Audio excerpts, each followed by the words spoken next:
முகமது ஹசன் வேலூர் மாவட்டம் பேர்ணாம்பட்டில் இருந்து கேட்குறாங்க.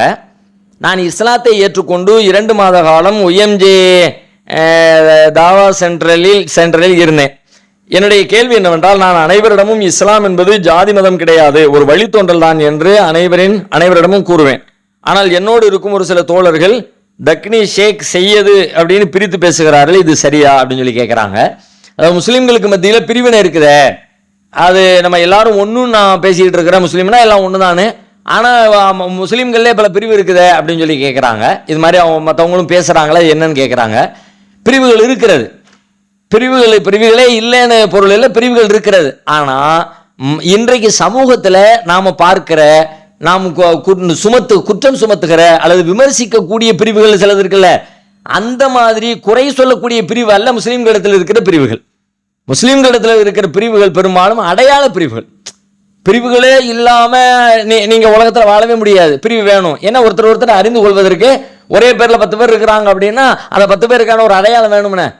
ஒரு தனித்தனி பெயர்கள் வைக்கிறோம், பெயர்கள் மட்டுமே அடையாளமாகாது, பெயர்களை தாண்டியும் சில தெற்கு தெரு இப்ராஹிம், மதுரை முஸ்தபா இப்படின்னு அதுக்கான அவர்களை புரிந்து கொள்வதற்கு கூடுதல் சில அடையாளங்களும் தேவைப்படத்தான் செய்கிறது. அந்த மாதிரி குழுக்களாக, பிரிவுகளாக, அடையாளங்களாக எத்தனை பிரிவுகள் இருந்தாலும் அது சமூகத்துக்கு தேவை, அடையாளத்துக்கு தான். இது இந்த பிரிவில் இருக்கிறதுனால இவர் வசதி, அந்த பிரிவில் இருந்தால் அவர் தாழ்த்தி, இவர் அவர்கிட்ட பொண்ணு கொடுக்க மாட்டாரு, அவரும் இவங்க மாப்பிள்ளை எடுக்க மாட்டாங்க, இந்த மாதிரி அவங்க வீட்டுக்கு போக மாட்டாங்க, ஒரே இடத்துல கை நினைக்க மாட்டாங்க, சேர்ந்து சாப்பிட மாட்டாங்க, ஒன்னா நின்று தொழ மாட்டாங்க, இவங்க மேலே அவங்க கீழே, அப்படி ஏதாவது வித்தியாசம் இருக்குமானால் அப்பந்தான் நாம் அதை குறை சொல்லணும். அடையாள பிரிவுகள் அவசியமானது. முஸ்லீம்களிடத்தில் இருக்கக்கூடிய பல பிரிவுகள் அந்த மாதிரி அடையாள பிரிவுகள் தான். எதுவுமே ஒரு சாதி பிரிவை போல ஏற்றத்தாழ்வை கற்பிக்கக்கூடிய, மனிதர்களை பாகுபாடாக கற்பிக்க, அந்த மாதிரியான பிரிவுகள் நீங்க முஸ்லீம்களிடத்தில் பார்க்கவே முடியாது. எல்லாரும் எல்லா வகையிலும் சமமானவர்களாகத்தான் கருதப்படுகிறார்கள், கொண்டாடப்படுகிறார்கள். சொல்ல போனால் குர்ஆனிலே ஒரு வசனம் இருக்கிறது, யா அய்யுஹன்னாஸ் இன்னா ஹலக்னாக்கும் மின் தக்கரின் வ உன்சா, மனிதர்களே உங்களை நாம் ஒரு ஆண் ஒரு பெண்ணிலிருந்து படைத்திருக்கிறோம், எல்லாரும் ஒரு தாய் மக்கள் தான்.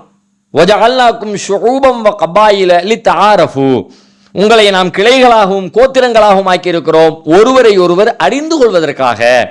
ஒரு அடையாளத்தின் நிமித்தமாக எத்தனை பிரிவுகள் மக்கள் பெருக அடையாள பிரிவுகள் கூடிக்கிட்டு தான் போகும். அது தேவை, அறிந்து கொள்ளணும், ஒரு அடையாளம் தேவை என்பதற்காக நீ உண்டாக்கப்படுறது. வேறு நோக்கங்கள் கற்பிக்கப்பட்டால் தான் அது சமூக தீமையாக மாறும்பொழுது தான் நம்ம விமர்சிக்கணும்.